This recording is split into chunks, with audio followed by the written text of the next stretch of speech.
Blog Talk Radio.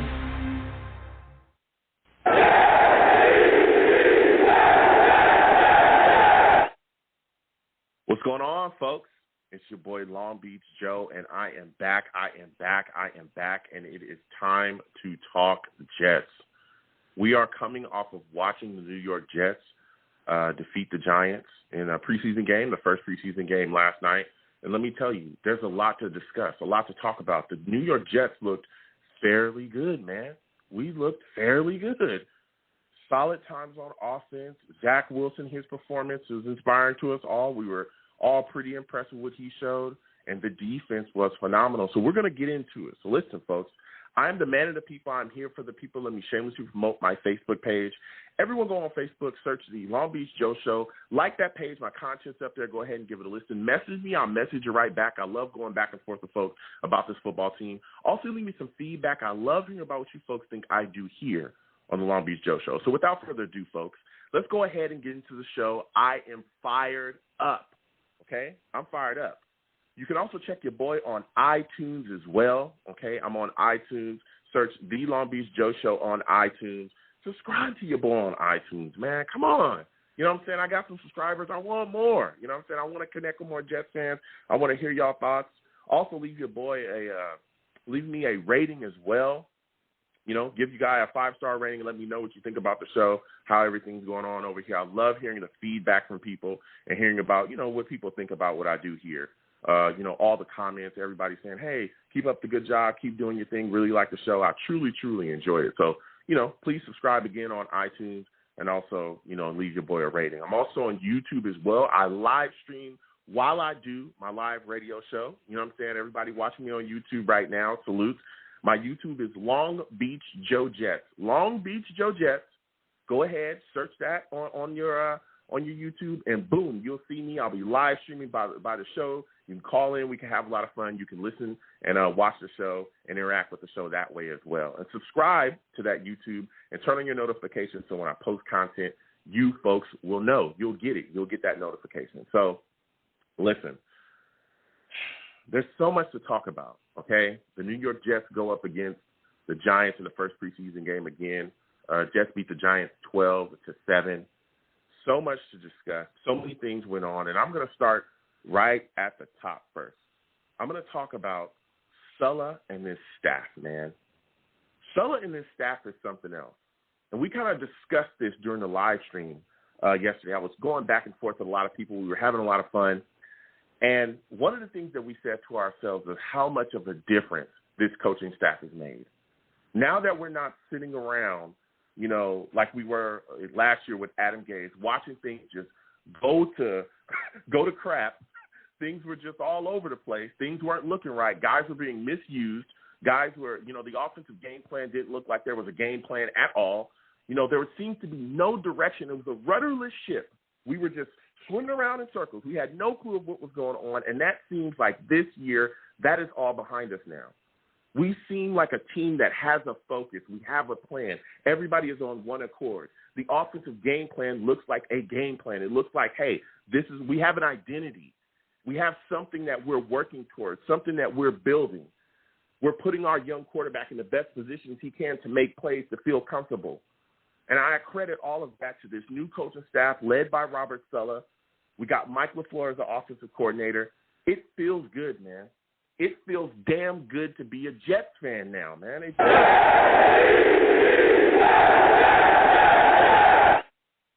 It's a different time here, and you can feel it. You can see that Sulla connects with these players on a different level. He really, really does. So I wanted to start there because that kind of rolls into, of course, we're going to immediately start to talk about Zack Wilson, right, and his play last night. Zack Wilson looked at the situation, right? We looked at the situation with Zack Wilson, and there was a lot of talk coming into this week about him from a lot of people across the media, right? Mainstream media all of a sudden goes on a bashing tirade. All of a sudden, Zack Wilson's going to be trash. All of a sudden, he's going to be the worst quarterback in the draft. You know, there's people saying those things.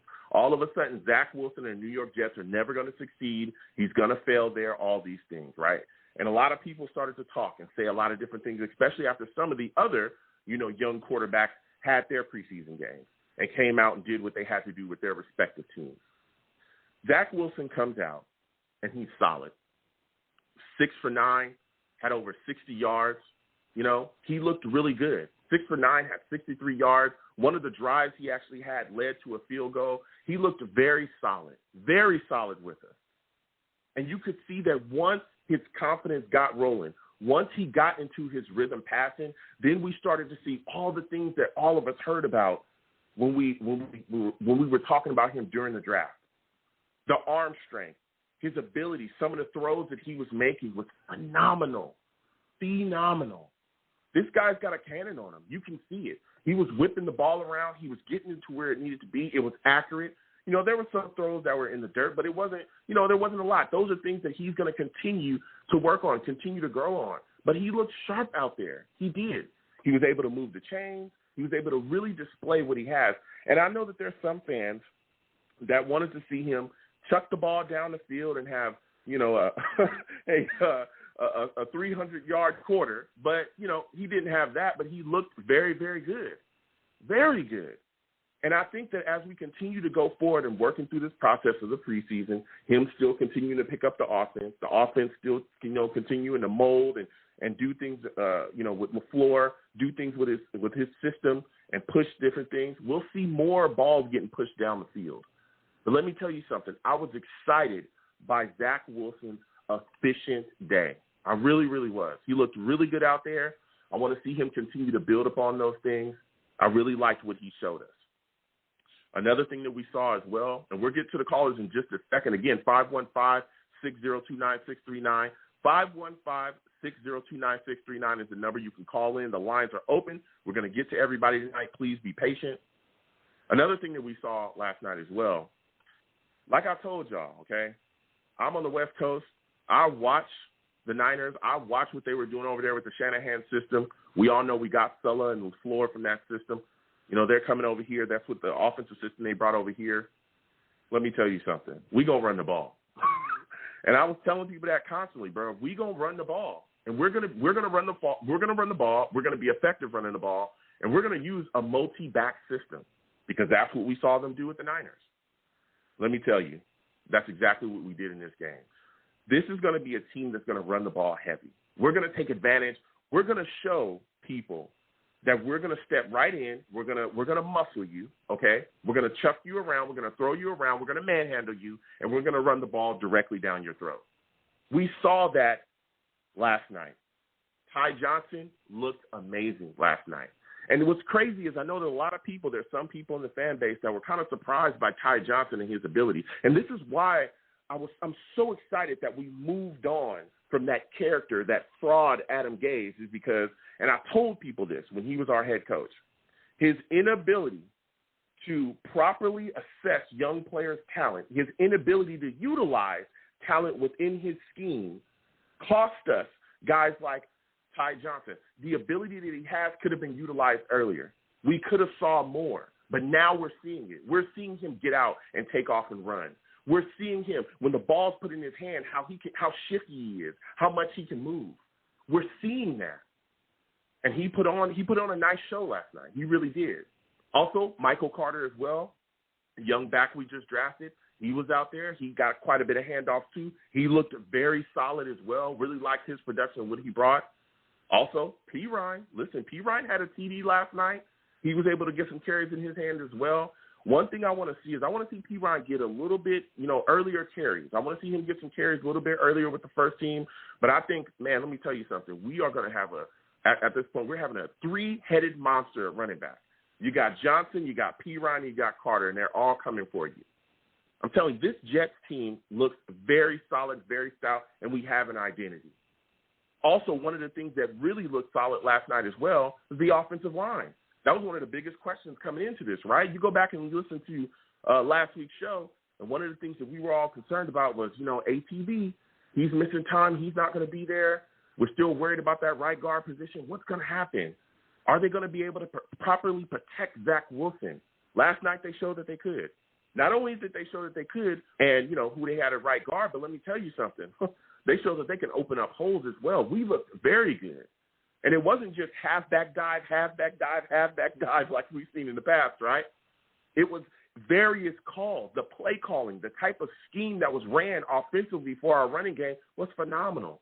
It was phenomenal. We saw tosses. We saw them run out of strong. We saw them do all kinds of things. We saw guards pulling. We saw motions offensively. When is the last time we had a motion offensively here? Adam Gase didn't do those things. The Jets looked really good last night. We really, really did. Running the ball effective and efficient. The passing game was solid again with Zack Wilson. He was chucking the ball around. But let me tell you something. This receiver core is nothing to scoff at either. Denzel Mims put on a show last night. I know there was a lot of people coming into this offseason that had a lot to say about Mims. There were some fans that were calling for him to be on the bubble. There were some fans that were calling for him to be cut. There were some fans that saying, yeah, he's going to be a bust. We're going to see, he's not going to be useful in this scheme. We might as well go ahead and get rid of him. Well, he came out, and he continues to show that if you put the ball in his hands, he's going to be able to make plays. He had 3 catches for 51 yards, and he had one play, I think it was a 20-yard game where he just muscled through a bunch of defenders and was able to get a first down to keep the chains moving. That's the type of ability that Mims has, man. This guy, I'm telling you, as long as we continue to utilize him, and especially, again, going forward with the injury to Elijah Moore, we'll see when he comes back. I know they say he's on a day-to-day basis, but with that quad injury, again, quad injuries can take a bit of time to get back right. But you're going to see Mims out there. You're going to see him get his targets. You're going to see him get his snaps. You're going to see him get his receptions. This guy is good, man. And for all of those of you that wanted to cast him aside and wanted to push him out the door as well, he showed you last night, shame on you. He's ready to go. He's ready to play. Vincent Smith had some catches as well. This is another guy that's pushing to make the roster. Vincent Smith is a guy that a lot of people talk about. They've been talking about for quite some time. 3 catches, 39 yards. He looked good. White actually missed him in the game as well. And we'll talk a little bit about the backup quarterback situation because that is a dogfight. Our backup quarterback situation is, they're out there scrapping. Mike White was very efficient last night. Then you have Morgan come out. He was pushing the ball downfield, really, playing like a man on fire. But this wide receiver core looks good, man. It's as advertised. Corey Davis looks solid as well. And Keelan Cole is out there making plays too. This wide receiver core is solid. So I think we've given Zack Wilson the target. And this offensive system is just going to keep chugging along. This is only the first game. They're going to continue to add things, continue to, put in things so that we can attack. But before I go to the callers, I want to talk about this damn defense, man. Oh, man. This defense. Here we go. Listen, I'm not one to talk crazy, right? I'm not here to talk that talk. That's, but when I tell you that this defense is as advertised, it's just advertised.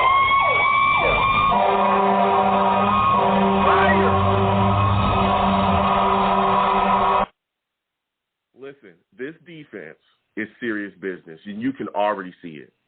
I'll start with our front. Our front is nothing but pressure, straight pressure, okay? You got Huff coming off the edge. He's flying around. You got guys like John Franklin Myers, Dumafor, Marshall.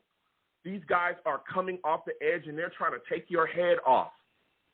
Damn near every single play, there was a guy around the Giants quarterback. He was just trying to get rid of the ball. Guys grabbing his legs, guys altering his adjustment to the ball, altering his throws, throwing off all kind of things. This pass rush is serious business, man. It's serious business. It's just advertised, and we're going to continue. This defense is going to be one of the better defenses in the league if they can stay healthy. Speaking of staying healthy, C.J. Mosley is back, dog. He's back. And I told y'all, and everybody tried to tell me, 2 games, 2 years, I told y'all when he came back that he was going to look good. I mean, what do you want from me at this point? What do you want? What more do you want from me? I tried to tell y'all about my boy C.J. Mosley. I tried to tell y'all. He looked phenomenal last night. Immediately, on the first drive, immediately had a bunch of solid plays, pass deflections, almost had an interception. Mosley was out there just being a complete beast, man. Just being a beast. So we're going to see more out of him. This linebacker situation looks solid too. Gerard Davis out there, Hamza Nesruddin out there, even Cashman and the backups, even the second string, the backup defense, the second string guys, they were scrappy. They're not giving up a blade of grass. Those guys are fighting out there as well. I really like what the Jets showed last night. Now, there were some question marks. I ain't going to lie. I'm not a homer, right? Valentine, I need you to step up, dog. I need you to step up, Valentine. That's all I'm saying. I need you to step up, bro. You know, I'm trying to keep the heat going, but, you know, I need Valentine to step up, bro. He lost the guy in the end zone. He almost got cooked before that, too, but the quarterback just missed the throw. It was an errant throw.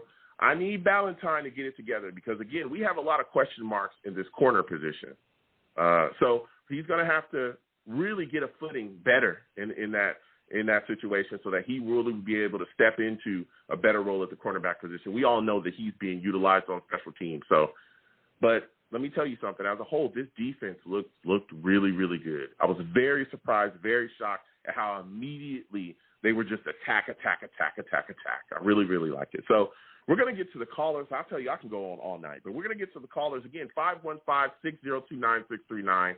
515-602-9639. Call in. The lines are open right now. I know I have a lot of new listeners. When you call in, you don't need to call in and hang up. Call in and hang up, okay? When you call in, I can see you're put in a queue, and I'll get to you as soon as possible. The lines are hot. We're going to get to everybody tonight. Just be patient, okay? Also, as well, please like the stream, share the stream as well, too, with your friends, family, along your social media. If you'd like to donate, the Cash App is right there. If you don't want to hit me in the Cash App, if you look down there, if you don't want to hit me in the Super Chat, if you look down, the Cash App is right there. You can hit me in the Cash App. Whatever you give to the platform is greatly appreciated. You know what I'm saying? If you can, whatever you like.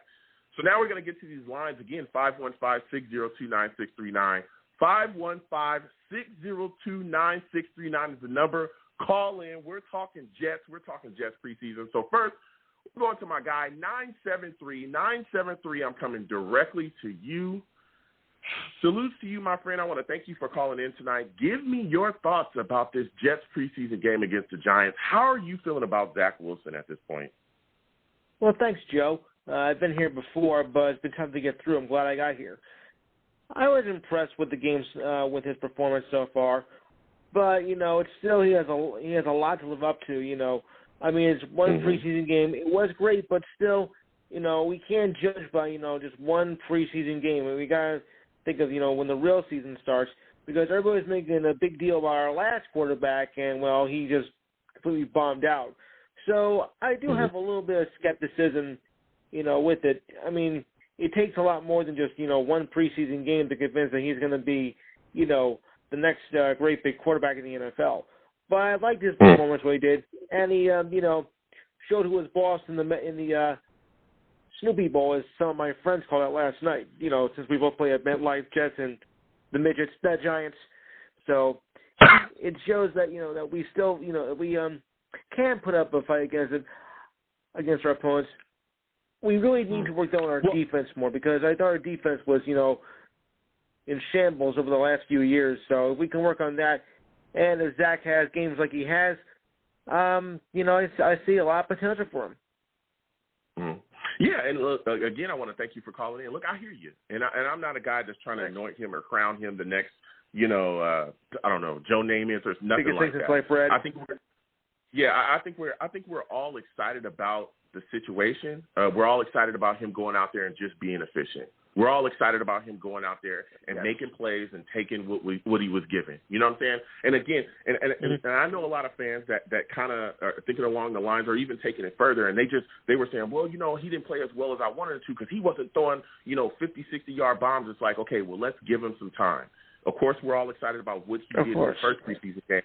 But as things continue forward, I think we'll see more. But one thing I think you saw last night, and I saw it, was that once he got in that rhythm, everything that we had heard about, during the pre-draft process, the arm, all that stuff, you saw that. You saw how he was able to rocket balls around and how quickly and decisively he was getting the ball out of his hands. That was big for me. Yes. To see a young quarterback in his position get the ball out of his hands so quickly, that's important. Because if you don't do that in this league, you're going to get smacked.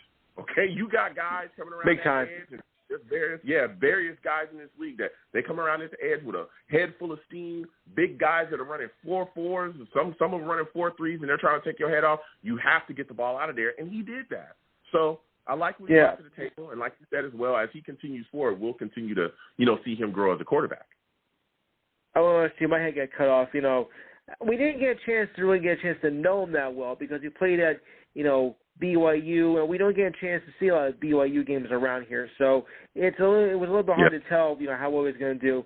I mean, I'm sure people in the West Coast, get more familiar with him because they get a chance to see more of the BYU games, where we don't really get to see any of them over here in this area. Well, my area. Yeah. As the case may be. It was kind of transferring. I hear you. But as we continue through the process, we saw what he had to bring us, and now he's here, and we're seeing him do great things. What are your thoughts about this running back position, though, man? Because we're looking like a team that's really going to be running the football hard this year. What are your thoughts about the running back by committee system that we have with Carter, Ty Johnson, P. Ryan? Were you impressed by them last night? Well, that was a little bit better. I mean, because that's another area we've been lacking is the running back. That's what's been bothering me for the last several years. So that was a good effort by the running back team, but we still need to do more to be considered one of the better athletes in the league, a better running backs in the league. Yeah, that running back position last year was awful. Yeah, I hear you, man. So when you look at the situation with this defense, man, what were your thoughts about the play of C.J. Mosley? Mosley, maybe he'll have a breakthrough year this year. I liked how our defense was stacking up, last night. But like I said, it's also a little bit soon to tell because it's only preseason, and nobody really pays attention to preseason stats by the players or anything. It's when the real season starts to count. But if it's anything what we saw last night, I think maybe Mosley's going to have a good year too. Well, as I'm hoping for. Yeah, you could. I'm extremely excited about it. So my final question before I let you go is, man, what player to you right now is kind of on the bubble? What player do you look at right now with cuts coming up on the 17th do you think could be a guy that could be gone? I can't see my finger on it right now. I mean, it's tough to tell which player, is like teetering on borderline status. As we get to the second and third week, I think we'll have a better understanding of who might be borderline and who not. You can't tell really from the first preseason game. Well, that's the way I always looked at it. I mean, anybody can be hot one week and then the next preseason game could drown. So I'll be more convinced when we play next week's game. Okay. All right. Listen, I want to thank you for calling in, my friend. You go ahead and have yourself a good night, all right? Thank you, Joe. I'll be back. All right, you have a good one. Listen, man, we got a lot of callers. Again, 515-602-9639, 515-602-9639. Call in. We are taking all callers. We're getting to everybody. Next, I'm going to go to my guy. I think this is my guy, Joey, man. I think this is my guy, Joey, on the line. I know he wants to talk that talk. Listen, Joey, salute to you. I want to thank you for calling in tonight. Joey, listen, we had a preseason game, my man. How did you feel about the performance of our offense? You know how I feel, man. I called you a month ago. I put $200 down on this team to win the Super Bowl. All right, so you know how I feel. Defense wins Super Bowls. That's how I feel. Defense wins Super Bowls. C.J. Mosley says it himself. He says if teams sleep on the Jets' defense, it's not going to end well for them. Come on, man. They would have had, if it wasn't for Yeboah fumbling that ball, they would have had a shutout yesterday. And, yes, I understand. It was their second team, whatever. But we didn't have all our starters in there either, and we would have shut them out if it wasn't for that fumble. Yeah. How you doing? I'm all right, Joey. I'm all right. I love how you always come in fired up. I look at the situation as well. To me, I look at I want to start with our offense. Our offense, I thought, was impressive. I thought Zack Wilson was impressive. I thought our running game was impressive.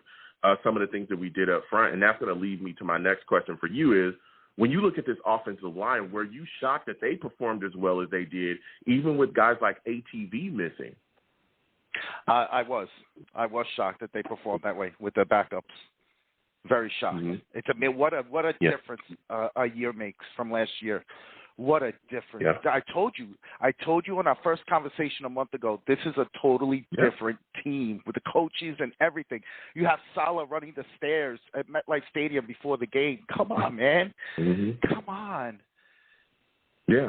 And that's a great take there as well, because I was watching the offensive line intensely because, again, with ATV out, Feeney being in there, I was looking at that right guard situation. I was saying, what are we going to make of this? Are these guys going to be able to step up and protect Zack Wilson in this game? And they did. They did a very solid job. And not only did they protect Zack well, but they were also able to open up holes for our running game. Yep. And that's when I was like, whoa. When you know what I'm saying? When you saw these guys getting holes, listen, last year, that was not happening. Guys were running into straight brick walls, okay? Go back and watch the games last year. It was terrible. It was completely terrible. You know, it was so bad watching that offensive performance last year. Now you come into this year and you're seeing guys open holes. You're seeing a scheme that is fit to make sure that a running back or a quarterback succeeds. And I think it's just wonderful. And one of the things that you talked about as well was Sulla. You talked about Sulla running the stairs. You talked about how he connects players and stuff like that. Oh, my God. Can you please, dude, give me your thoughts on Sulla being the head coach here, bro. When did Gaze ever do that? Gaze was busy on the bench looking at his playbook. Come on, man. Yep. And the other thing is, we didn't even see Tevin Coleman yesterday because Tevin Coleman was out for personal reasons. He said. Yeah, he was. It's crazy. So, and like you said as well, dude, it's crazy to see Sulla be able to connect with players like that. And that's going to do nothing but bode well for the players that are here because, of course, they're going to scrap, they're going to fight, they're going to go try to run through a wall for them. But it's also going to attract other guys to come here as well. You know, you keep a coach like that here, being able to fight, we win. He's going to start getting other players that want to come and be part of the Jets. We're going to become a free agent destination soon. You know what I'm saying? We already complete. We don't need anybody else. We're winning the Super Bowl this year. I told you, man. I told you I wasn't going to call you. I told you I wasn't going to call you until we were 4-0, but I couldn't help myself. But if you're not convinced now, I'll call you again when they're 4-0. Maybe you'll be convinced when they're in the AFC Championship game. That's when you'll be convinced. Yes. I bet the house. Listen, Joey. Bet the house. Listen, Joey. What more do you want from me?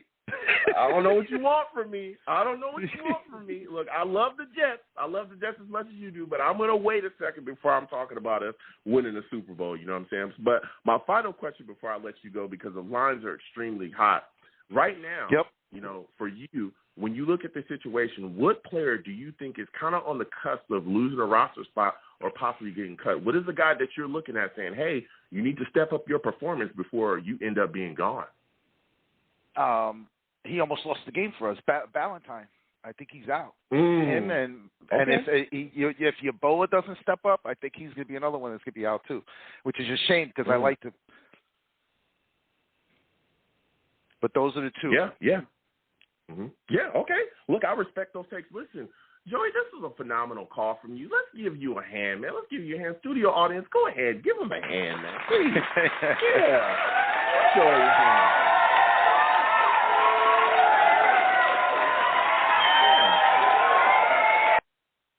Listen, Joey, I want to thank you for calling in, man. I got to get back to these lines. You have yourself a good night, my friend. You too, my friend. JETS, Jets. Let's go, baby. That's what I'm talking about, man. Joey knows what time it is. We're going to keep on moving. These lines are hot. Again, 515-602-9639.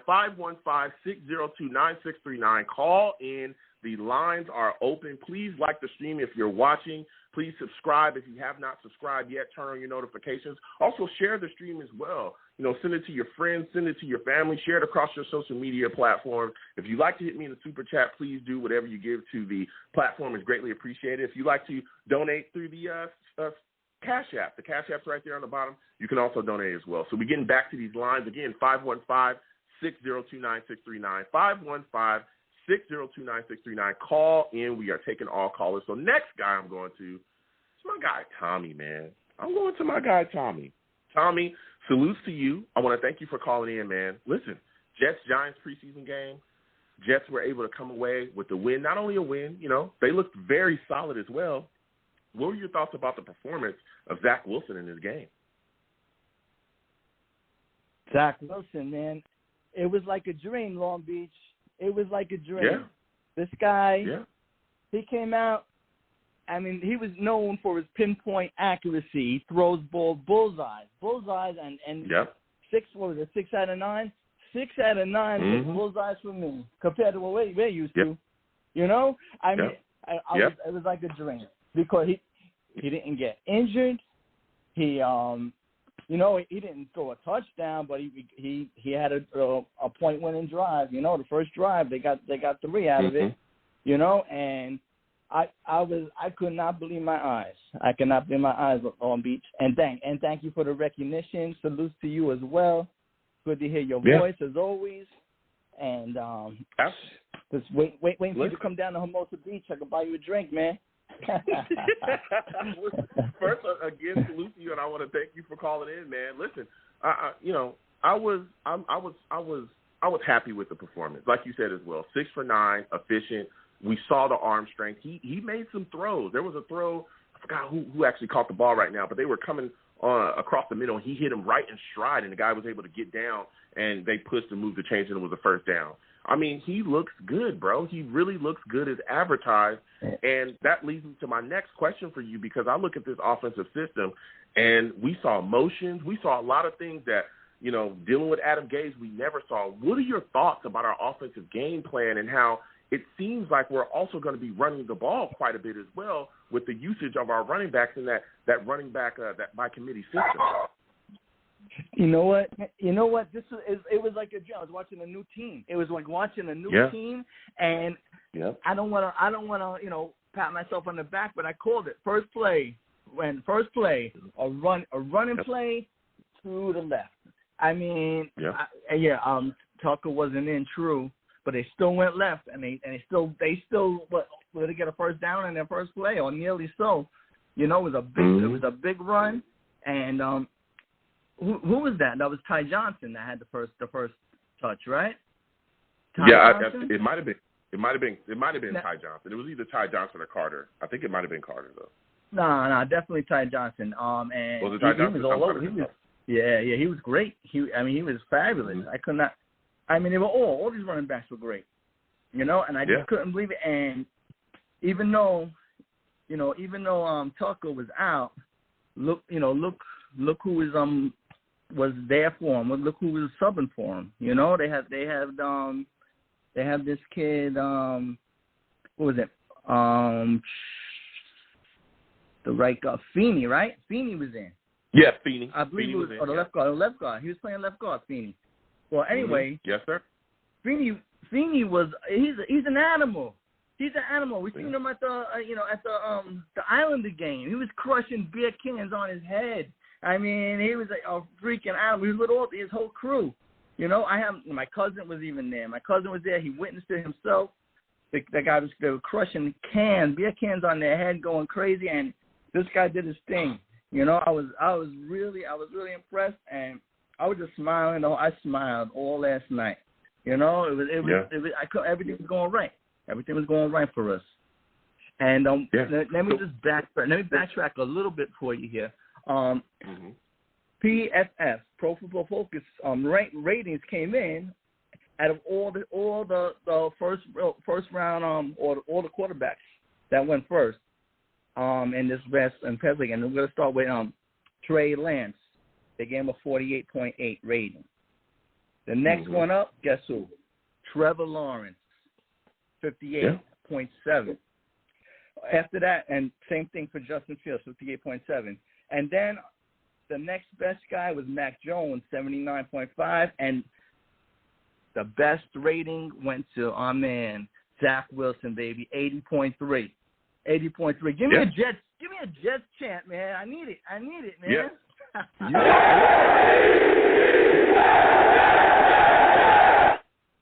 I love you. I love that, man. You talking that talk. Listen, I got this is my final question before I let you go because these lines are hot right now. When you look at this defensive side of the ball, man, what player impressed you the most against the Giants?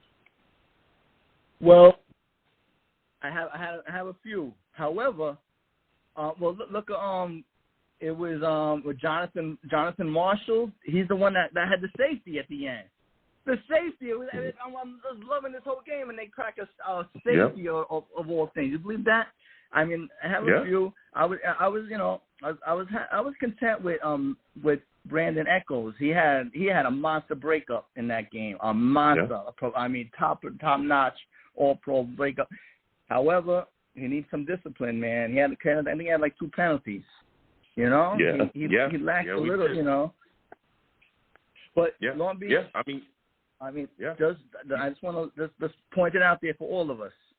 This game, we just barely won because the Giants were moving. They were rolling for that second touchdown. If they would have had 14 points, 2 touchdowns, we would not have won. You know, and we just barely won it. Listen, but it worked out for us. Yeah, finally, listen. You know? I hear you there, Tommy. You know, but at the end of the day, it's preseason. All it's really about, you know, wins or losses in preseason really don't matter. What it's really about is making sure that your team goes out there and looks efficient and is effective. You want to make sure that when these young players step out there, that you get the best that you can out of them. And I think we came away from this game with that, regardless of, you know, we did win, but regardless of, even if we had a loss down the stretch, it does not matter. When you look at what we came out there with and some of the questions that we had, and we were trying to see, hey, who's going to be able to step up? Big questions about Zack Wilson. We were looking at our wide receiver core. We were wondering if our defense was as advertised. Can these guys get after it? So all those things, I think we answered a little bit of questions tonight, and we continue to build on that because there's a lot more work to be done, and Sula talked about this. Our offensive team, it looked good last night, but it's not over. We're going to continue to build on that. We're going to continue to build on Zack Wilson. We're going to continue to build on the relationship between him and some of these wide receivers. So that's what I'm looking forward to seeing. But listen, Tommy, I got to get to the rest of these lines. I want to thank you for calling in tonight, my friend. Absolutely. Right. You go ahead and have yourself a good one, my friend. You too. You know your ratings are always up. Your ratings are always up when I call in. You got that. Thank you. Absolutely. Take care, pal. You have a good one, Tommy. Have a good one. You too. Listen, God bless. Tommy calling in with straight fire, okay? He's got a lot of fire, man. I respect it.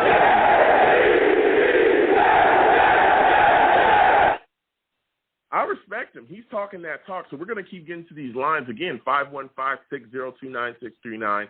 515-602-9639. Call in. We are talking Jets. We're talking Jets-Giants preseason game. Please give the stream a thumbs up if you haven't. Also share it. If you like to hit the Cash App, please do. If you like to hit the Super Chat, please do. It's always greatly appreciated. And also subscribe if you have not subscribed already. So we're going to get back to these lines again. 515-602-9639. 515-602-9639. Call in. Next, we're going to 732. 732, we're coming directly to you. Salutes to you, my friend. I want to thank you for calling in. Listen, Jets, Giants, a lot of great things we saw out of the Jets. I want to start with the offense, though, with you, man. What are your thoughts about what Zack Wilson was able to do out there? Hey, Joe. I was actually very pleasant to see how Zack played yesterday. He looked calm the entire time, which was nice to see. I mean, obviously, he hasn't faced a ton of pressure in his college, division when he played at BYU. But it was good to see, even with some minimal pass rush, the O-line really kept it together. But, when there was some edge pressure, he still stood in there. He converted on third downs. We moved the chains, and then you could tell that he was feeding off the running game. So I think that's – obviously, this is a very vanilla offense in the preseason, but you can see maybe like a little – small sample of what they might try to do, then really expand on it when the season starts. Yeah. And like you said as well, you brought up some great points. This is vanilla because it is preseason. They're not going to throw everything in the kitchen sink at you. But what we saw out there it seems like the Jets are going to have an identity running the football. And the great thing that you can give a young quarterback, especially a rookie quarterback, one of the best things you can give him is a solid running game. A running game that he can lean on a little bit when things get tough because you can open up a lot of things off that running game, like play action and all the other things that can happen, right? Bootlegs and all kind of crazy things. Zach can move a little bit. I'm not saying he's, Lamar Jackson, but he can take off if need be if the play is designed for that. But I want to talk to you about the running game because like you were bringing up, we saw last night, bro, Ty Johnson, Carter, I mean, Perine, they were impressive backs. What were your thoughts about this? What were your thoughts about this running back by committee system, man? Like, how do you feel about that situation? Well, it was refreshing to see because every single running back we had last year did up the gut for -1 yards with Frank Gore 30 times a game. So it was a lot more refreshing to see. So it was refreshing to say the least. Man, no, oh my goodness. PTSD. No. Man. Man, but there were two words that we were. There's two words everyone was. Go ahead. Yeah, so there were two words everyone was screaming at Adam Gase. A lot of them, but PG rated: run left. They didn't do it at all last year, and you saw what running left is last night. Look what happens when you run left. Yeah. Yeah, it's to me it was so mind-boggling. This is what we talked about earlier as well. We saw, Ty Johnson, Perine, these guys were there last season, and everybody was saying, hey, we might have something these young guys. And like you said, they were shoved behind Frank Gore. Now you get them with the offensive coordinator that understands how to utilize skill sets, and you see that these guys can come out and be impressive. Everybody was impressed by Ty Johnson and the way that he ran last night. Everybody was impressed by Michael Carter and, his usage. Everybody was impressed by Perine. Again, a guy that was here last year. Perine was given the football, and he was able to go out there and shine. And that's the big deal. When you have an offensive mind that's actually able to utilize people's talents effectively, this is what you get. You get guys that can go out there and make plays. So I really like what we had in the running game. But you brought up something as well, man, the offensive line and their performance. Were you shocked that they were so physical and they were able to open holes even without ATV, with a guy like Feeney filling in? How did you feel about the O-line's performance? Well, the thing is, and I think we saw it from a few players last year, so the 2020 draft, they're entering their second season. We have a rookie class and even some random lingering players from before that. I don't think the team was as bad roster-wise as we think. They were just so undercoached and didn't play to their skill sets. They were being forced the system on both sides of the ball that didn't cater anyone's skill sets. So I think that alone, some of the guys that we thought weren't anything last year, are really actually decent players in reality. They just were not in the right situations. But anyway, I think McGovern's going to have a bounce back year. He even gave an interview at training camp a week or two ago saying, this is why I was brought here from Denver. This is the scheme I ran, and I'm really good at it. They say Van Roten was one of the highest rated guards Van Roten was the highest rated guard on both sides of the ball last night, which is good to see. But you know what's good? If we're saying Greg Van Roten is maybe the weakest guy on this offensive line, that's a good thing. Look at what we were 2 years ago, 3 years ago. Yeah, absolutely. Now, when you look at this tight end position, for me, there's a lot of question marks, right? We saw Croft and Griffin out there with the first team. Those guys look solid. What do you make of this tight end position at this point? Even Yeboah had a bonehead play. He had a bad fumble. Yeah. But you look at this situation, what do you make of this, man? Who do you think is kind of ahead in this tight end scrum as of now? It's really tough to say, but it's probably going to be Herndon, but that's not saying anything. And, I think we all know what Chris Herndon's been at to this point, so I won't get into that. But at the same time, it's very obvious. Tight end's going to be one of our top first 4 picks in the draft next year. It has to be because, they're the worst position on offense. It's probably the second worst position on the team. Maybe corner, but corner really didn't look bad last night at all. They actually played pretty decent, and also the pass rush helped the corners out. So they weren't covered for 10 seconds at a time. But anyway, I think tight end and corner are in maybe the first 2 picks of the draft next year, and then we'll maybe draft a linebacker and maybe another permanent guard to put at right guard, if we're in the position to. But no, I think I really think this team can be a lot better than people think. The national media hates us. Justin Fields, played very well yesterday, mostly against the third team. Yeah, go ahead. Talk about it. I just can't stand the media's hate for the Jets, man. Zack Wilson was hyped once the Jets were locked in to get him. And then they make all these excuses up. But anyway, Zack Wilson played, very efficient and mostly against the second team, yes, but there were some first team guys on the Giants defense when he played, only a couple of them. But anyway, Justin Fields had, a couple fumbles, all this other stuff, but everyone's like, oh, Fields lit it up. I'm like, well, Fields played the third and even fourth team guys in the second half, so that's when he came back. Yeah. And it's crazy that you bring this up, and I was going to talk to you about this as well. Like you said, the hatred that the mainstream media just absolutely has for New York Jets, it's outrageous. Did you see what ESPN said? All the time. Oh, dude, I'm sure maybe they said something new, but I remember, what is it? I think it was Sean King was just basically, he just ripped Zack Wilson, a couple hours ago, maybe a day ago, where he was just talking about how, hey, this kid is going to be, he's not going to be the player that the Jets need him to be, that he's going to be a bust, pretty much. That was it. And a lot of these outlets, you said as well, were the same outlets that were telling us that Zack Wilson, was one of the better quarterbacks in this draft, that he was the guy. There were some guys saying that he was better than Trevor. Yeah, he was going to be a guy. He was going to be a guy that was going to step up. It's like, come on. Yeah. That was Chris Sims that said that from CBS. Yeah, Chris Sims. He's pretty smart. And if you look at it, Chris Sims has nailed almost in order the best quarterbacks from each draft and how they've been to this point from 2017 to now. If you look at it, he called Mahomes over Watson and Trubisky in 17. He said Allen over, I think he said Allen or Lamar Jackson over everyone else in 18.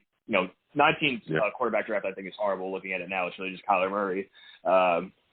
Last year, we'll see, and this year we'll see. But no, I think he's nailed it. Yeah. So when, just going to the defensive side of the ball to you really quickly, because you're bringing the fire right now. When you look at our defense and you watched last night, was there any guys that really kind of stood out to you or kind of shocked you that they were out there making plays? Like, I know for a couple people, Hamilcar Rasheed Jr. was a guy that stepped up. He made some plays. Cashman was out there flying around. Hopefully he's healthy this year. There were some guys that really kind of, popped off the screen. Marshall was able to get a play as well. What is the guy that you saw last night where you were like, whoa, okay, this guy might actually make some impact on defense as well that maybe people weren't talking about as much coming into this preseason? Well, it was good to see. We saw glimpses last year, but Bryce Huff, this is not like, a secret. Yeah. I think a lot of people saw how well Bryce Hall played last night, but just an obvious one off the bat. And then a couple other people, I don't think, Bryce Hall or Bless Austin did a bad job last night. Like, I think they were, fine for the most part. I don't know. Sometimes Bless Austin's too far from the player. I think he should press the wide receivers sometimes a little more. He gives them like the play. You remember last year, Greg Williams would make Bless Austin go 20 yards off the receiver. I'm like, all right, you're giving him 20 yards for free. I don't know what you're doing. Bless Austin was trying to cover him from the parking lot last year. I remember that. The guy was in the stadium. He in the parking lot trying to cover the guy. I don't know what the hell was going on, but go ahead. Yeah, but I was going to say, like, on the opposite end, one player that I think is already going to be a bust that is a recent player that I did not see anything, and he had a lot of reps. Jabari Zuniga is going to get cut. He is nothing. Wow, okay. Go ahead. I think it's true because, like, think in your head, everyone ahead of him. I don't think he has a spot. Like, we're not going to keep 10, 11 defensive line. I think we're going to keep maybe 9 at max 10, including ends and tackles. But I don't see how he makes the team. He's just not there. I don't know. Dude, I'll tell you what, it's a battle. I don't know if he gets cut. We'll see as we continue going forward. There's some time. I know there's some cuts on the 17th. I think they have to get down from 90 to 85, and I think the next cut after that is from 80 to 53. But we'll see, because like you said, there's competition at that position, and we got a lot of guys on this front. We got guys that we're putting on. I mean, we talked about Dumafor earlier, who had a little bit of an injury. Hopefully he's going to be able to come back sooner, and they're trying to figure out what's going on with him. But he made some plays last night. Like you said, Huff made plays. Marshall made plays. John Franklin Myers is out there. Of course, we got Lawson and all these other guys. And, dude, we haven't even gotten Quentin Williams back yet. Right? It's gonna be it's gonna be scary, man. It's gonna be scary. But Joe, I'm gonna let you go, but I'll let you go in 1 second, Joe. But I gotta bring up one thing. How do you think our friend Mr. Adams in Seattle is doing with his hold in, whatever the hell he's doing in camp right now? Like, just sitting there not practicing, but he's showing up. Oh my God, it's so funny. What's a hold in? Man. Like, why is he even there? I don't even know how they haven't kicked him out. It's like, you're here, but you're sitting on your butt. Listen, I warned everybody about that guy. I did, but now he's here. We go. He's Seattle's problem. Y'all have a good one. Y'all have a good one with that, all right? But salute to you. I want to thank you for calling in, my friend. You go ahead and have yourself a good night, all right? Thanks, Joe. I love you guys. All right, have a good one, bro. Listen, we're talking fire.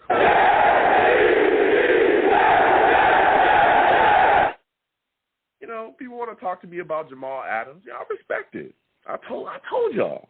That's all I say when people ask me about Jamal Adams. I just say, hey, listen, I respect everybody. I told y'all. And now look what's happening out there. You know? But getting back to these New York Jets, and it was great that the last caller, some of the things that he brought up, there's going to be a lot of battle. I really want to see what happens at the defensive line, how many we're actually going to keep, because let me tell you something. It's going to be a battle there. It's going to be a battle. We have so many guys, and we're talking about, again, Zuniga's a guy that's in there. Hopefully we see a little bit more out of him coming soon. And then you got a guy like Bryce Huff. You got Dumafor. You got Marshall, who made a play as well, who actually got himself a safety, and I'm going to talk about that in a second, because our special teams really set up that safety. You know, Braden Mann really showed up and showed out last night. But there's so many guys up front. John Franklin Myers, you know, we got Lawson. We got Rankins, who really had a solid game as well. He was pushing guys around up front. He was part of the disruption. We got so many guys up front that can get after it. And, again, we're still waiting for the addition of Quinnen Williams. Like, man, let me tell you something. This Jets front is going to be beastly, dude. It is going to be completely beastie. These guys are going to get after it, man. And we saw the disruption, the issues that they're going to cause up front, how the Giants had so much trouble blocking guys. Man, and this is just a vanilla defense. We haven't even really sunk our teeth in. This is our first preseason game, and you're seeing all the disruption and issues that they can cause, man. We're seeing it. We're completely seeing it. Oh, man, it is crazy. Again, 515-602-9639. 515-602-9639. Call in. I'm taking all callers. Listen, this defensive line is going to be something else. And this is something I think we're going to continue to talk about all throughout the offseason, all throughout the season. Because I think the defense is something that we're really going to be able to hang our hat on. I mean, you look at what C.J. Mosley even said. A lot of people are sleeping on this defense, and you're going to get woken up. I'm telling you, really will. And that's why I was so excited about C.J. Mosley coming into this season, because I know the type of talent that he has. I understand, again, people immediately saying, hey, two games, 2 years, so on and so forth. But you watched him out there last night. This guy is flying around. This is C.J. Mosley, a guy that has it together. He's a guy that is super laser-focused coming into this season. He heard all of you. He heard all of the nonsense. He heard all of the knocks against him. He heard how a lot of people don't believe in him. He heard a lot of people saying that he did not deserve the type of cash that he got. And guess what he's done? He's put all that to work. That's all that he did. You saw him lose a lot of weight. He's in one of the thinnest places he's ever been in his entire career, just to fit the scheme so that he could fly around out there. And we saw him be fast and physical. And there's other guys as well at that linebacker position, like I talked about as well. Rasheed Jr., Hamilcar Rasheed Jr., this is a guy that's from Oregon, a backer. He came out and he made a lot of plays as well last night, man. He was flying around out there doing his thing. I think he had a sack and a half, I want to say. He's out there putting things together as well, man. He's out there putting things together as well. He's a guy that can end up playing his way into a roster spot too. And that was a guy that we really didn't talk about too much coming into this offseason. Dumafor, again, as well, is a guy that really played solid up front. It's not always just about the starters either. It's always about the rotation as well, because you can't have guys out there 99% of the time. They're going to have to come out at some point. So our depth is going to be solid too. Because, yeah, Lawson may not play every play, but then you could bring in John Franklin Myers. Then you can bring in Huff. You can bring in all these other guys that we have. You can move Rankins around. We're still talking about Fadukasi. We still got him. Like, there's so many different guys that we can put in so many different positions to continue to make plays on the defense. It's absolutely crazy. And one question, and the last caller brought it up too, I'm wondering about is the corner position. Bless Austin, Bryce Hall, they didn't play terribly. They did not. They didn't play bad. They had some solid spots. Like you said as well, I wish, that Bless Austin would, kind of play up a little bit closer on the wide receiver. You don't need to be in the stands. Play up a little bit closer, kind of push up on a guy, try to stop him at the line. But they played solidly. I thought Hall had some solid plays as well. Gundry was another guy that made some plays last night too. He really, really did. So this cornerback situation is really starting to ramp up. We're starting to see more out of these corners. But one of the big things that's absolutely going to help our corners and affect, how they're doing things in coverage is the success of our pass rush. How our pass rush can get after guys. Because let me tell you something. If you got a guy that's, you got a defense that's only giving you a second and a half, maybe 2 seconds at the most to throw a football, it's going to be a long day for you. You're either going to make mistakes or you're just not going to go anywhere because you're going to get sacked constantly. And that's the type of pressure that we're bringing. So our pressure up front absolutely benefits the back end of our defense. It really, really does. So we're going to see how that, cornerback situation continues to pan out. Again, I think Bless Austin Hall, Gundry's the guy that's going to be out there. Michael Carter's another guy I think that's going to be in the fight there at that cornerback position. We're going to see what happens with him there. There's a lot of names that we could talk about at that cornerback center. Pinnock, Lamar Jackson, we saw him out there as well. There were some flags he got, and that was another thing. When we were going back and forth during that live stream, listen, these referees, there were some phantom calls. There were some calls that I did not like. And everyone knows I'll be going off on the referees at times. All right? But, there were some flags that our corners did get.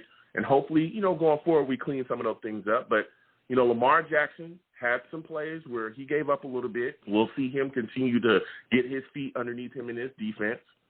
So hopefully he's going to be able to step up. But Echols is a guy that I thought played decently as well. But again, those flags, he had some flags. There's some things going on there they got to clean up. And again, Ballantyne is a guy that I like, but he's got to really get it together. He's really got to put his head on a swivel. He's got to get better in coverage.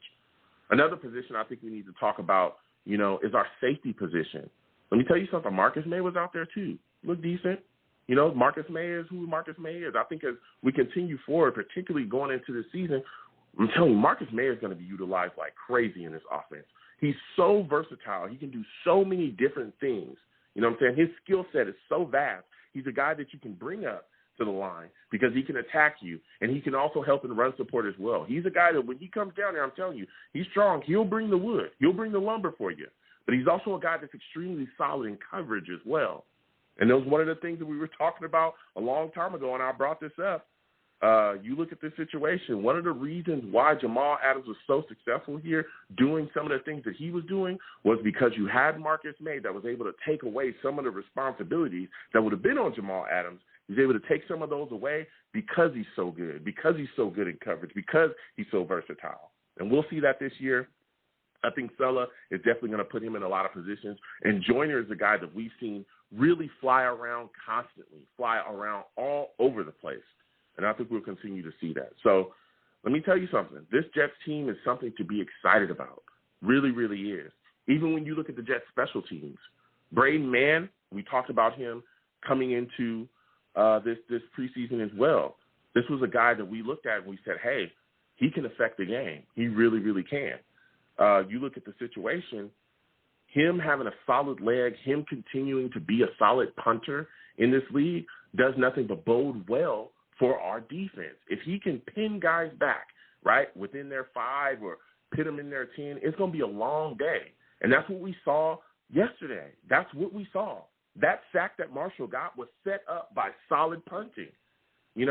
Braden Mann was able to kick a ball, and he pinned the Giants, I think, on their 1, maybe a little less than their 1. So we'll see things, man. We'll see things as we continue to move forward with the Jets in their preseason. It's been very, very inspiring so far. This team is just continuing to build. There's a lot of things to go on out there. A lot of things to go on out there. And we're still waiting for some players to come back. We're still waiting on ATV. We're still waiting on Quentin Williams. We're still, waiting to see those guys be added back to the roster because they're coming back from their injuries. Also, Elijah Moore, too. We're waiting to see him come back from his injury whenever he heals up. So we still got some players that we got to get back into the tuck, that we got to, see what they can bring to the table when they get in there. But I'm telling you, the coaching here, all the things that we saw in that preseason game, the positivity that this fan base is feeling right now, it's going to be crazy. So I'm going to go to the chat really quickly to my savages. You know what I'm saying? Everyone knows, I call my chat the savages. Why? Because they're savages, man. Straight savages. They are straight savage, man. They don't care. You know what I'm saying? If you got a take that they don't like, they're going to let you know about it.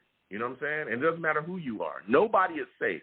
Nobody. So I'm going to Squeamish. Salute to Squeamish YouTube there. He says, if the Jets center doesn't improve this year, do you think the Jets will look to draft a center in 2022? You know, I look at the situation, and that's something that the last caller brought up as well. McGovern is there. Yeah, if the Jets center kind of falters, we have the capital, right? We still got, 2 first-rounders coming in to next year as well. And we got some change as well. I know we might have a little bit more as far as mid-round picks. Yeah, I think we'll definitely attack the center position. If the center, falters there, if we continue to see McGovern not have the type of season that we all hope that he would, absolutely, I think the Jets will address the center. Because we've seen, our general manager, Joe Douglas, we've seen he prioritizes the offensive line. We've seen it. He went and got, Mekhi Becton. Then he went and got Vera Tucker. Nobody really thought that we were going to trade up, but he made the move to trade up, gave away, a little capital to make sure that he can get up and get the guy that he felt like was the best guard in the draft. You know what I'm saying? So we've seen him prioritize protecting his young quarterback. And again, Zack Wilson is his guy. This is the guy that he's drafted. He's going to do everything he can possible to make sure that Zack Wilson is going to be comfortable in that pocket. Absolutely. Absolutely. So, again, 515-602-9639, 515-602-9639. Call in. The lines are open. Well, listen, if the offensive line, if there's issues up front, I absolutely expect to see Joe Douglas address this offensive line if there's any issues. But, again, we're so early. We're seeing right now that the offensive line looks really good, like we were talking about earlier. We're seeing them go out there without ATV. There was question marks. Could Feeney be the guy that's going to step up and really do what he needs to do? Is this offensive line going to be able to protect Zack Wilson? And they did. They truly did last night. And not only did they protect Zack Wilson effectively, they also opened up holes in the running game. So let me tell you something. There's a lot of questions about Van Roten too, but they look decent out there as a unit. And we're still waiting for ATV to come back. This scheme is still being installed. There's still a lot of things to come. So let me tell you something, man. Things are really looking up for the Jets right now. I was really, really impressed with what we did out there offensively, particularly defensively too. Defensively, there were a lot of things going on as well. So, again, 515-602-9639, 515-602-9639. Call in. We're taking all callers. I got to get back to these lines. I've been talking, man. I've been talking, and I'm fired up.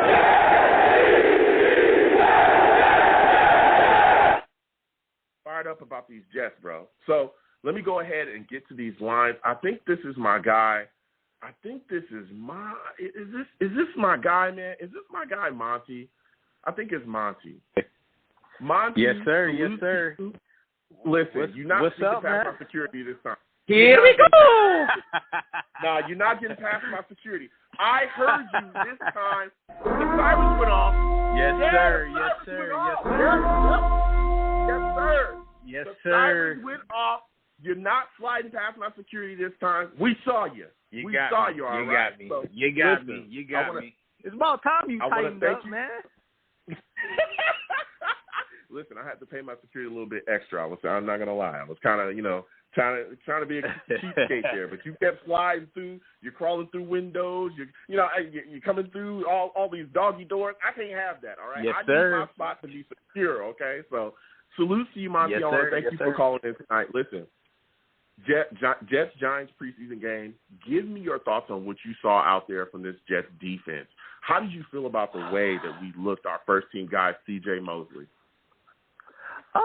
I loved everything that I saw. It was a very the game kind of gave me hope as a Jets fan. I can't lie. Like just thinking about the season, this is probably the down I've been about the season. The past 2 years, I would say.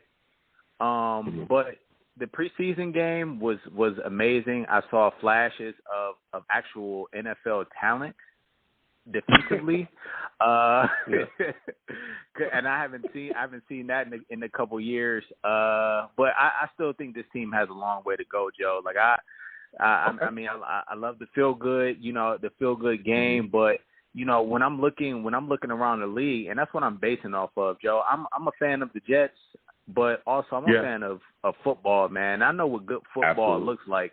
And the Jets have a very, very long way to go. And I don't think I still don't think we're going to win many games. But what I want to see is, positive developments. I want to see some guys, Joe Douglas bring some guys in and draft them and just have these young rookies just progress. And I saw a lot of that, yesterday.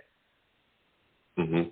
Yeah, Monty, I mean, you're talking that talk right now, and that's something that, look, I tell people this all the time, and I understand some Jets fans talk about, we just had a guy, I think Joey calling earlier, talking about the Jets winning the Super Bowl this year. I've had discussions with Jets fans that told me I was crazy. Absolutely not. Look, that's his take, and I respect and I love, going back and forth with Joey. But I understand the take. I understand the enthusiasm. Yeah. I've had discussions with a lot of Jets fans that feel like, it's playoffs for bust this year and all those things. And I think we still need to understand that we're still within the rebuilding process. We are. You have to look back at what was done to us. It was crazy that you were talking about this, the bad coaching, but also the horrific roster management that was going on before Joe Douglas got here. Look at all the years, all the bad drafts that Mike McCagnon had, all the money that he wasted in the offseason, all that stuff, right? We're trying to come from up under that. You know what I'm saying? So I think it's still going to be a process. Yes, we're still putting things together. Yes, there's still some pieces, that need to be added, but we're moving forward. We're definitely making our way. And especially like you said as well. Yeah, when you look at what we saw against the Giants, this defense looks like it's going to be really good because guys are flying around out there, and that was one of the questions that I wanted to ask you as well when we talked about this defense. For me, like you said as well, you're a fan of football the same way that I am. I love the New York Jets, but I'm a big fan of football as well. And one of the things that we craved, right, for years, one of the things that we craved that we saw around the league was the ability to rush the passer and not send everybody in the kitchen sink, not have to send a blitz, the ability to have guys up front that can get after it. And we saw that because we have Huff, we have Lawson, we have John Franklin Myers. And I just want to get your thought on how the pass rush, being able to just have a front that can maul people, how that's going to affect a lot of teams that are going to be playing against the New York Jets going forward. So that's going to be big because in Saleh's defense, I don't think he's a big pressure guy as far as, bringing additional blitzes. I think with San Francisco, they had the luxury of having so many good defensive linemen that they really did not have to blitz their linebackers as much. So when you're able to get a good four-man rush, it opens up a lot of things for the defense, especially the secondary, because our secondary isn't that good. We have Les Austin, who, he's I think he can't become a solid guy, but I think the defensive line can definitely help out the cornerbacks and safe and even the linebackers, because the longer the quarterback has to, if the longer the quarterback can't hold on to the ball, the worse it's going to be for the cornerback. So we can just get that pressure, get the ball out of the quarterback's hands as quickly as possible. Sack the QB. I think we'll be solid on defense. I think we will be real solid on defense. There's a lot of guys on that defensive line that we can rotate and bring in. That's one bright point on the Jets defense is their defensive line. I'm not a huge fan of their linebackers and secondary, but the D line is definitely something that I'm looking at, and that's the only thing on as a unit on the Jets that I see that they can compete with anybody in the league. Not that obviously not the upper echelon teams, but I think they're pretty solid at the defensive line position. Yeah. Now you said just a second ago, you were saying you weren't a big fan of their linebacker situation. So were you not impressed by C.J. Mosley? Because I thought he came out like a man on fire in this preseason game. Yeah, I think C.J. Mosley is solid, but you have to look at what we're going against as well. We weren't going against Danny Dimes, we weren't going against Saquon. It's just a bland game plan by the Giants. So, but I did like what I saw from C.J. Mosley. I can't lie. I did like, and I've always been a fan of C.J. Mosley. Even in the Alabama days, I was a fan of C.J. Mosley. I think he's a really good player. He prepares well, anybody that prepares well like C.J. Mosley, man, you're gonna play fast. You know, as long as he's healthy, I think he'll have a phenomenal season. Yeah. But these guys, they just have to play fast, Joe. They have to really play fast in order to be able. It's going to be a strong suit because the offense is going to struggle. I believe. I saw a lot of good things from Zack Wilson. Man, did you see the way the ball was just getting out of his hands? Like, Bro, I was going to talk to you about him. Go ahead. Yeah. Zack Wilson. I mean, I'm gonna be honest. I wasn't a fan of him at all because I felt like he was just a little. He's a smaller guy. Like, you know, he played at BYU, and I it's just like I didn't know like how it would really translate, especially in this Jets offense. I just didn't really know how he would really translate. But, you know, watching him play, like the ball just jumped out of his hand. And it kind of, and I hate to even make this comparison, but it reminds me of Aaron Rodgers a little bit, the way the ball just comes out. I'm not trying to compare him, but the way the ball just comes out, he looks very, very impressive, like arm talent-wise. And I never thought that, you know, that game one that I would just see it off rip. So that's definitely a bright spot. If he can get it together, you know, between the ears, and also if we're able to protect him, and also I think if we get if Denzel Mims is able to progress as a receiver and really turn into a number one, because Corey Davis is what he is. I mean, I don't think he's a number one. I think he's like a number 2 guy, number 3 guy. I don't think he's gonna really cause any problems or anything like that for anybody. But Denzel Mims is the player that the Jets need to really, you know, solidify the receiving group. If he has a big year and turns into the players, he showed flashes last year, but Sam wasn't really able to connect with him. If he just takes that next leap and turn into a superstar talent, I think the Jets will be okay. You know, they're doing, you know, they're building the lineup, and I really like what they're doing on the offensive line. But it all comes down to, can they develop these guys?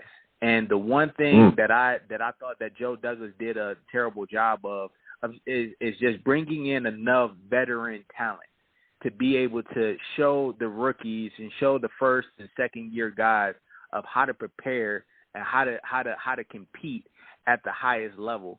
And I think Joe just really, I think he didn't bring in enough veterans. You even see it at the quarterback position with Zack Wilson. I mean, we should have brought in a veteran guy the same way we did with Sam Darnold. You know, a guy to show you how to prepare. We got Josh Johnson. No. All right. See, no. That was a setup. No. That was a setup. Go ahead.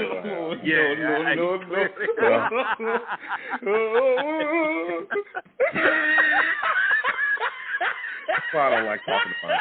Oh my God. They just really just, you know, they just, I don't get what they're doing with that just not bringing in, you know, enough talent to just have these guys learn how to be professionals. And when you're a successful franchise, that's what they do. Bring in guys who can compete and raise the level of intensity, raise the level of competition. And until the Jets are able to do that, they just have to rely on, you know, the guys progressing. Yeah. So my final question for you, Monty, and you bring the heat as usual, man. When you look at this situation, right, and you're looking at the roster currently, who's the guy that you're looking at that's saying to yourself, listen, you need to step up, my man, or you're going to be out of here? Like, you on your last leg. You're in a tight position battle.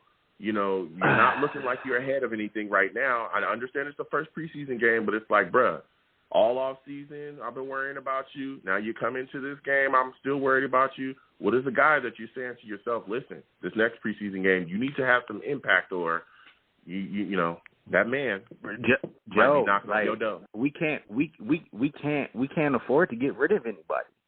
I can say that about, we can't afford to get rid of anybody. Who are we going to replace these guys with? We got to get rid of somebody. We got to get rid of somebody. No, we can't afford to give anybody that's starting for us right now. We cannot afford to get rid of. Like, we can't. Well, there don't have to be a guy that's starting. It don't have to be okay. For instance, like look at the tight end position. You looking at that position? There's a lot of guys there, and are we saying that Chris Herndon, we can't afford to get? You know, I can see him, you know, possibly, but I just don't. To be honest, I don't. The team is just not that good enough to where we can just say, hey, if you're not performing, like you got to go. Like we're not that deep. What more do you want from me? Come on, Monty. I mean, Monty. I can say P-Ron. I can say P-Ron, but I mean, we got to have him. Of all people, P-Ron?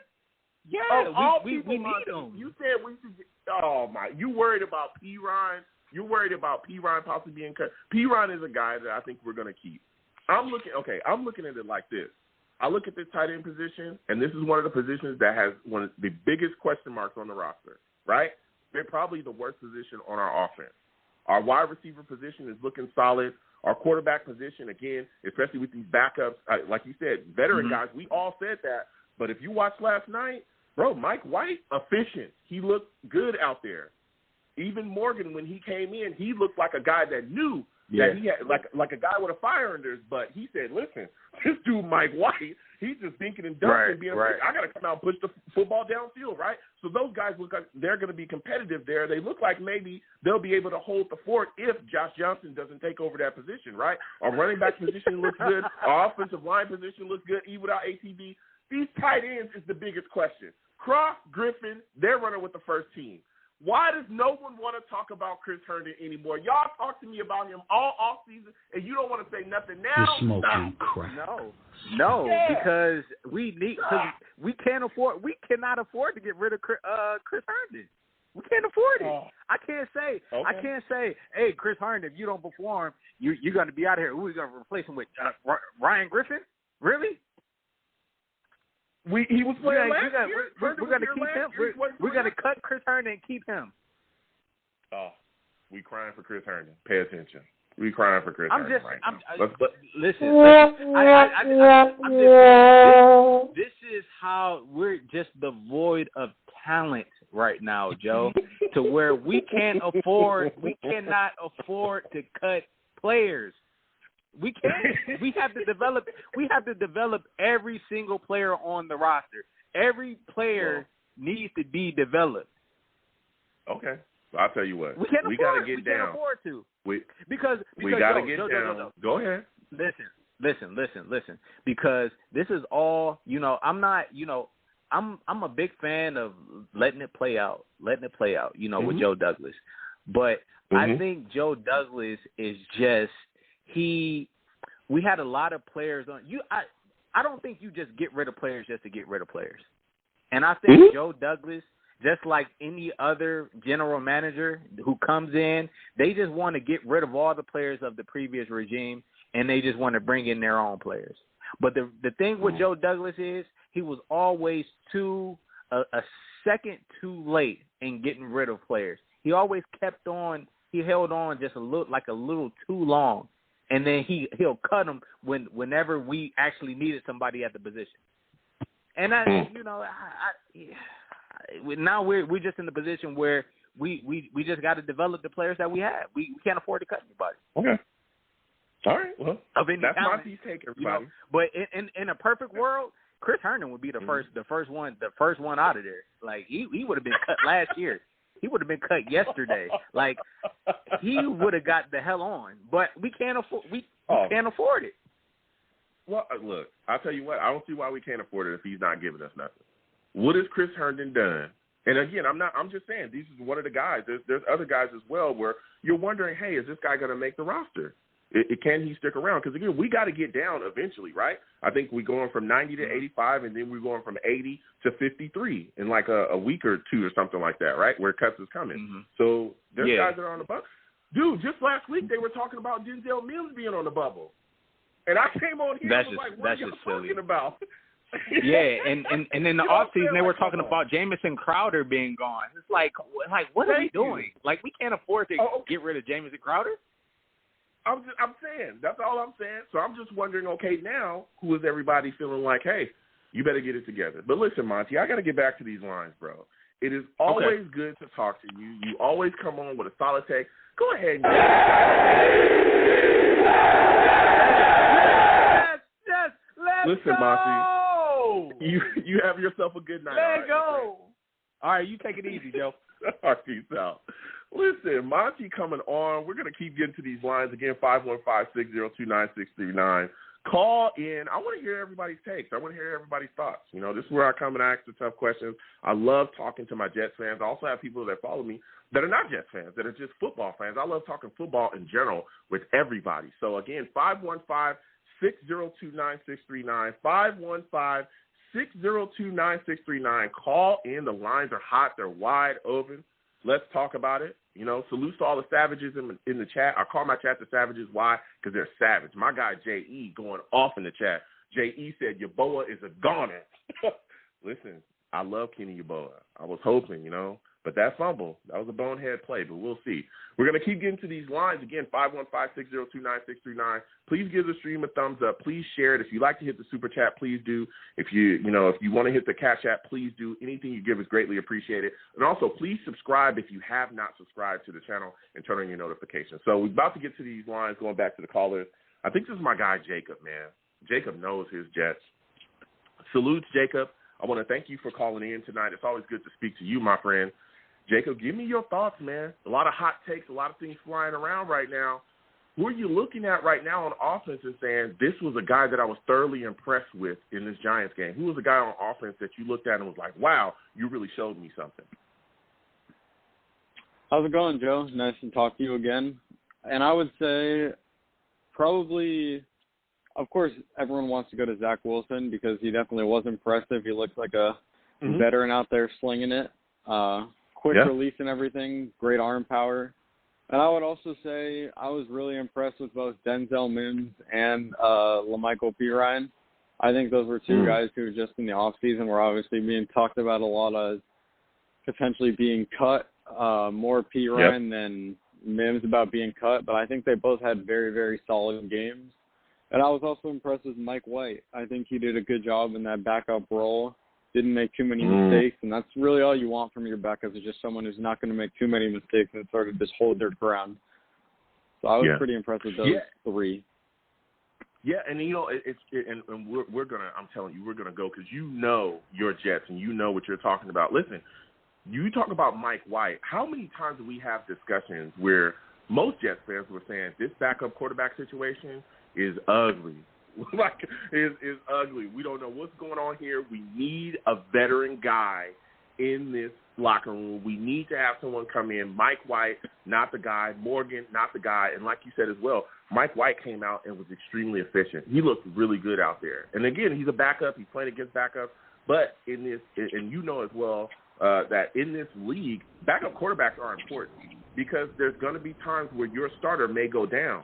And if your starter goes down, you need somebody that's going to be able to step in and hold the fort. You look at the Patriots. They've been able to do that. When Tom Brady missed time, Castle came in and he was throwing for 300 yards in games back to back to back to back. I think he had a 400-yard game at a point. You look at the Steelers. They've always had a history of having a solid backup quarterback. That's a team that's constantly competing. You look at what the Eagles were able to do. They literally won a Super Bowl with a backup quarterback when people thought that it was over. You know what I'm saying? They still put it together. Yeah. They changed their offensive scheme a little bit and was able to put backup quarterbacks in this league matter. And if we can have a guy, again, whether it be White or Morgan, or maybe Josh Johnson steps into this as well because we didn't see him. Maybe he steps into it and takes it over. But if we can have a competent backup quarterback, a guy that we can trust and depend on, if something were to, you know, if Zack Wilson were to miss a game or two here or there, I think that'll be phenomenal for us and our roster. But another thing that you brought up as well that I really want to key on is the running game because you talked about Pirine, and there was a lot of talk about him being gone as well. It's great that you brought that up. There was a lot of Jets fans saying, hey, he's the guy that's the odd man out. He's out of here. We got Carter. He's done. He said and done. But he showed up and showed out, and he's continued to show up and show out throughout this entire offseason. He's turned a lot of heads. But when you look at this Jets running game right now, you look at some of the plays that were called, it's clear that we're going to be a team that's going to run the ball hard and effectively. What are your thoughts about that type of scheme? Do you think the Jets will benefit from being kind of a run-first kind of football team offensively? See, I think we'll probably benefit from it, but obviously as fans, it's not nearly as exciting to watch 30 runs a game as it is 45, 50 passes a game.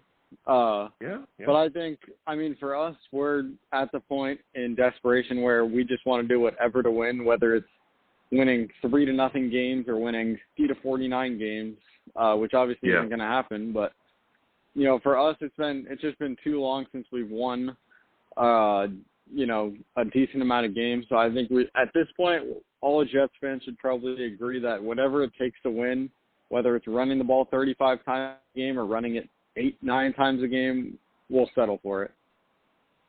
Yeah. And look, like I said, I watched the Niners for a long time. I'm here on the West Coast.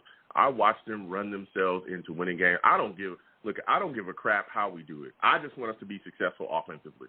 And especially with a young quarterback, the best thing you can give him is a solid running game to lean on. So, listen, if you want to run 30 times a game, I have no issues. Let's continue to move the chains and score these touchdowns, dog.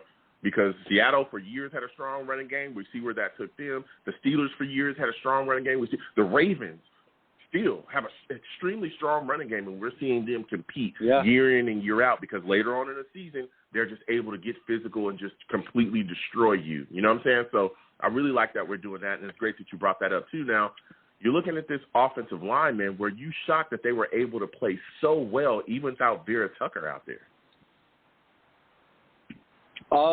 We can't say too much about the offensive line yet just because it's a lot of backups out there. But I think in week 3 of the preseason, I'm sure there's going to be a little bit more playing time for the starters just as it gets closer and closer to the regular season. So I think next week we're going to see maybe a quarter and a half from Zack Wilson, and then maybe in week 3 of the preseason, maybe like 2 quarters or something like that.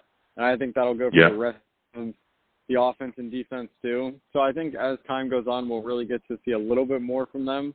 But from what we all saw, I think I was pretty impressed. Obviously, the expectations for Jets offensive lines have just gone so low that anything above average is just super exciting for us where we can just have an hour-long conversation about it.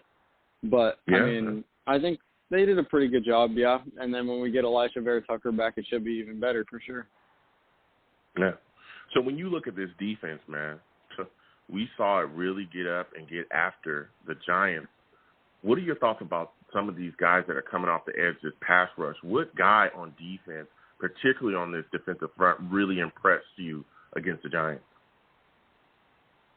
I think the clear choice has to be Bryce Huff because anytime you can get these undrafted players to come in and really make an impact like he has, it's always a great thing. The first time in a good while, for me at least, I think I might actually be a little bit more excited to watch our defense out there than our offense, at least for the first couple of weeks, knowing that when they get sacked or when they get interceptions, Robert Sala's going to be running onto the field, high-fiving them, chest bumping them, whatever it is. It's just such an exciting thing to see, as opposed to, obviously I love to take shots at Adam Gase. So when you get sacks or interceptions, which is a rare occurrence last year, having him sit on the bench, eyes still frozen, it's a lot more exciting this year. Yeah, it is. Like you said, Huff for me is a guy that, man, this is a guy that really is going to be able to put on this season. And again, we have so many guys up front, Lawson, Huff, John Franklin Myers, the rotation is looking solid, and we're still waiting for Quentin Williams to come back. We're still waiting for that. He's going to be a welcomed addition. You know what I'm saying? It's gonna be so nasty. And again, there's other guys too. Dumafor, who showed up last night, he's a guy that looks like he's gonna be able to play stout. We got to see more out of him. We're also seeing Marshall, a guy that we took in the draft. He was able to make a play out there, so it's really, really solid. But I want to talk to you about this linebacker situation as well too, man, because there's a guy that I've been talking about that a lot of people told me, Joe, you need to shut up, man. 2 games, 2 years. 2 games, 2 years, constantly, right? Constantly, people were saying that. What more do you want from me? Yeah, constantly. People were telling me that.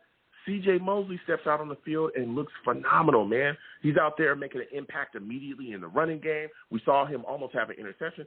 What are your thoughts about his impact, and do you think that he'll return to the C.J. Mosley of old, the one that the player that a lot of people were hoping that we got when we signed him first? I sure hope he does, because the second we signed him, I knew it was going to be, we overpaid a little bit for him, but I think to get that field general of the defense, it's worth paying a good, pretty penny for it. And from what we saw from him in that first game, he looked like he could have totally, carried the defense by himself. Every play, you saw him right there in the middle of wherever it was, breaking up the pass, stopping the run, whatever it was. And I've always loved C.J. Mosley. I thought he's been, in his prime at least, when he's healthy, a top, 5 to 7 middle linebacker in football. So if he can get back to that and be like the Fred Warner of the 49ers, I think we're set up for a lot of success on defense, because from what we saw in the past and from what we've seen now, he seems like he's just as good as he was back in 2019 and even on the Ravens. Yeah. What are your thoughts about Hamza Nasruddin? Because he looked pretty solid out there as well, moving around. Do you think that that weak side linebacker position is his? I think it could be his. I think we're obviously going to have a little bit of competition, maybe him, and I'm not sure if Blake Cashman's really going to play weak side or what he's going to do. So it's probably either going to be him or Jamian Sherwood or something like that competing for weak side. I'm not exactly sure how they're going to do it, but I think he looked good, and it's another one of just, experimenting with all the rookies, just seeing what they can do. It's using the time to just move different guys around and see what they work well with and what they just aren't so good at. So I think the chances are he probably will end up being the starting weak side. But I think it could switch around. He could play some, some safety, maybe even some nickel corner, whatever. But I think the job should be his for now. Yeah. And it's great that you brought up Cashman, too, because I really liked what I saw out of him as well in that preseason game. But like you said, there's going to be competition there. But for me, I look at Cashman and I say, he made some plays, but you got to stay healthy, dude, because he's been hurt every single season. He's a guy that I'm like, man, come on. If you're really going to have an impact, you've got to stay on the field. You got to be available. So we'll see what comes out of him this year. But my last question before I let you go, Jacob, and man, you've been bringing the fire, man. You always have great calls, is when you look at this cornerback position, what was your assessment of it when we played that first preseason game? Did you think that Bless Austin, Bryce Hall looked solid? Are there some guys in the slot that you'd like to highlight? What were your thoughts about this? Ballantyne, how did you feel about this cornerback situation when you watched the game? Yeah, I think Corey Ballantyne made a couple really nice plays. One of them on fourth down, sort of breaking up the pass, which was put in a good spot. Brandon Echols had an incredible play on that deep ball. I forget who the quarterback is. It was the third-string irrelevant quarterback for the Giants. He won't be on the roster by next week. But he made a nice play. I think, who was it? Those are the main two corners who made some highlight plays. Because Bless Austin, he's not all that really. I mean, he's said he's going to be a top corner in the game this coming year, which, I like high expectations, but, let's keep it a little bit realistic. And I think guys like Jason Pinnock and Bryce Hall, I think they should have pretty solid seasons too. So I'm excited for this cornerback room. But, so the main two guys who really made some nice plays yesterday were Ballantyne and Echols for me. Yeah. Ballantyne he had a bonehead play as well later on in the game when he let up on that coverage. But, there were some guys. I looked at the situation. I know Lamar Jackson got himself a flag. There were some flags kind of in the secondary as well. I want you to clean that up a little bit. The refs did throw some flags, though, I thought were questionable. I was going off about it because the Jets always get screwed with refs and making bad calls. It always happens to us all the time. We can go back through the years from the Austin Safarian-Jenkins bad call to just a bunch of bad calls that we've got. Oh, my God. I still can't believe that happened. Yeah. Man, don't anything to help out Tom Brady. Anything. Yeah. It's insane. But, this cornerback situation is still, trying to figuring itself out. Things are ramping up. And there's a lot of competition there, and we'll see what happens. Gundry also made some solid plays as well. So we'll see who comes out of the scrum there. But listen, Jacob, I want to thank you for calling in, man. It's always good to talk to you. You always know your Jets. Next time I have my show, I want to hear from you, all right, my friend? Yeah, I will for sure. Absolutely. You have yourself a good night, my man. You too. Listen, Jacob called in with the fire.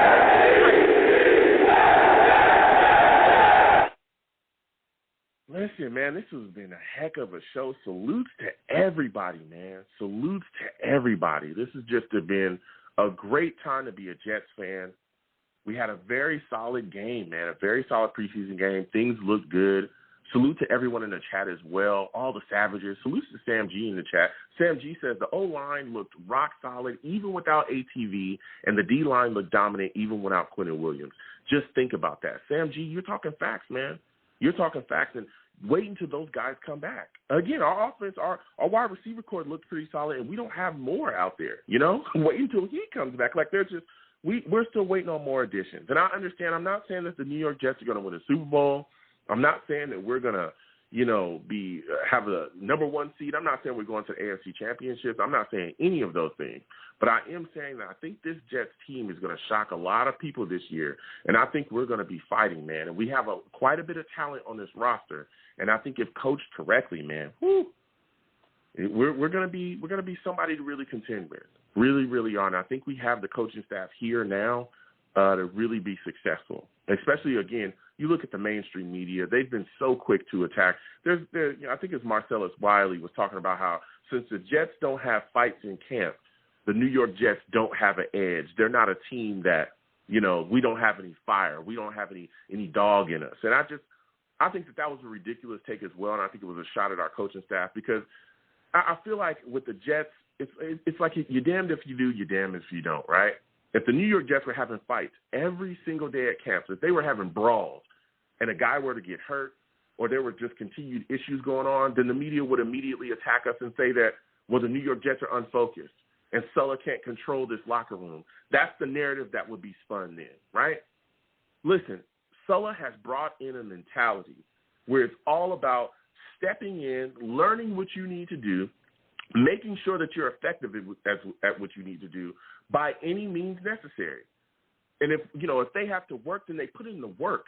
We don't have time to be brawling every single day and fighting every single day.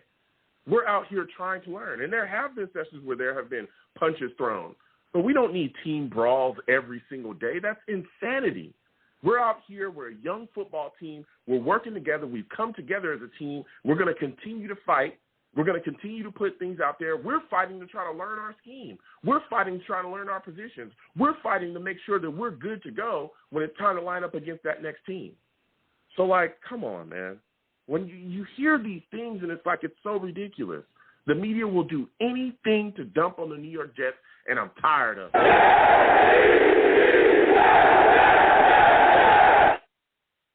Tired of it. Tired of hearing this nonsense. But just putting that away because I believe in Coach Sulla. I do. And a lot of Jets fans do as well. We're seeing the change that he's making, the way that he can, relate with these players, the way that the players look at him. You can see that they admire him, man. You see it. You see that these players believe in him. They're willing to run through a wall for him. And he's willing to do the same for the players. And that's what it's about. This is a big change. This is not the Jets of last year. This is not the Jets where they had a bunch of infighting and issues between each other. This is a team that is united. This is a team that has a united front put together, and we're going to attack the rest of the league. And I can't wait. So with that said, I'm going to go ahead and close out the show. This has been amazing. I want to thank everybody for calling in tonight. It was phenomenal to speak with everybody. Listen, I'm the man of the people. I'm here for the people. Let me shamelessly promote my Facebook page. Everyone go on Facebook, search The Long Beach Joe Show. Like that page. My content's up there. Go ahead and give it a listen. Message me. I'll message you right back. I love going back and forth with folks about this football team. Also, leave me some feedback. I love hearing about what you folks think I do here on The Long Beach Joe Show. I'm also on Twitter as well at YoungJ000. Again, that's YoungJ000. Go ahead and follow me. I'll follow you right back. You want to troll me? No issues. I'm the troll that lives under the bridge, and I will have my Vera Tucker jersey on at all times, okay? He'll be back soon. And when he does, fight on, he'll be destroying people. You know what I'm saying? He'll be destroying people. Just wait. It's all about running left. That's all we got to do, all right?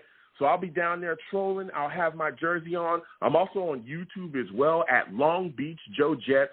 Long Beach Joe Jets is the YouTube. You can catch all of my content, all of my videos. my live stream, because we live stream the radio show as well, so you can come and hang out with us. Me and the Savages going back and forth in there as well. Please subscribe. You know what I'm saying? Turn your notifications, like all the videos. And also, if you want to troll me on there, there's no issues. I'll troll you right back. Go ahead and comment. I'll go back and forth with you, and we can troll each other. There's no issues whatsoever. And as always, people, when you see me in person, okay, because you will see me in person eventually, it is arms out, chest open, free hugs for everyone, okay? Free hugs for everyone that will cost you absolutely nothing, no matter what anyone says. The hugs will always remain free. I want to thank everyone for listening. Again, without you folks, I am absolutely nothing. Thank you for taking the time out of your day to call in and listen to the show. It's always phenomenal to speak for everybody. So, till the next time, folks, you folks have a good one. Peace.